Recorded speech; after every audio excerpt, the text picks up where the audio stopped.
Halo, kamu sedang mendengarkan Kilas Kabar Nusantara.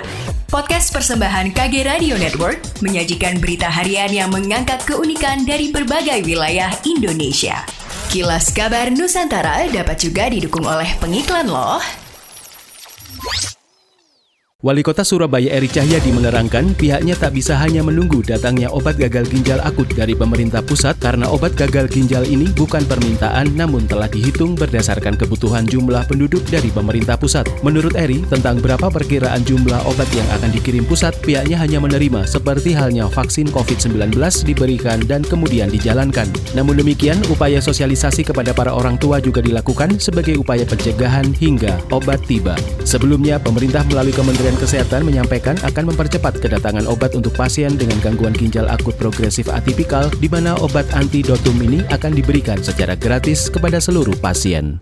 Selamat datang di podcast original series season terbaru, persembahan Medio by KG Media, menghadirkan kisah pembunuhan dalam keluarga, beralaskan dendam yang tak tuntas.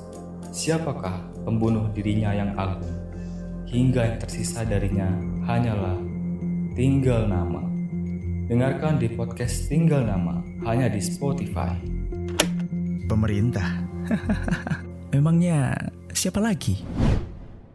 Ikatan Dokter Anak Indonesia Provinsi Sumatera Selatan menyebutkan ada sebanyak 4 anak yang diduga mengalami gagal ginjal akut misterius di Sumatera Selatan. Ketua IDAI Sumatera Selatan Dr. Julius Anzar SPAK mengatakan 4 kasus tersebut menjadi data tambahan baru di RSUP Muhammad Hussein Palembang dan sudah menjalani perawatan sebagai salah satu rumah rujukan. Sementara itu obat sirup yang diduga menjadi pemicu gejala ini merebak akan terus mendapatkan pengawasan dari pemerintah bersama pihak industri pabrik yang memiliki wewenang untuk menarik edaran obat tersebut. Julius mengimbau kepada seluruh dokter spesialis anak dan dokter umum yang menangani pengobatan kepada anak-anak untuk tidak meresepkan obat sirup usai melakukan pemeriksaan.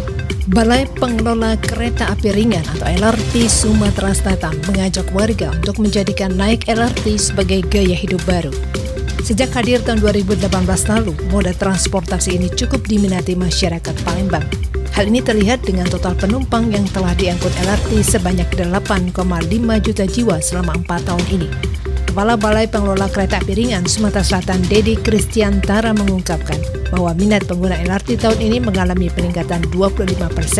Dengan kenaikan angka tersebut tentunya dapat menjadikan LRT sebagai gaya hidup baru ke depannya di Kota Palembang. Banyak upaya yang dilakukan dari pihak pengelola untuk mendongkrak pengguna transportasi ini, mulai dari meluncurkan berbagai macam kartu khusus hingga hadirnya angkot feeder LRT. Demikianlah Kilas Kabar Nusantara malam ini.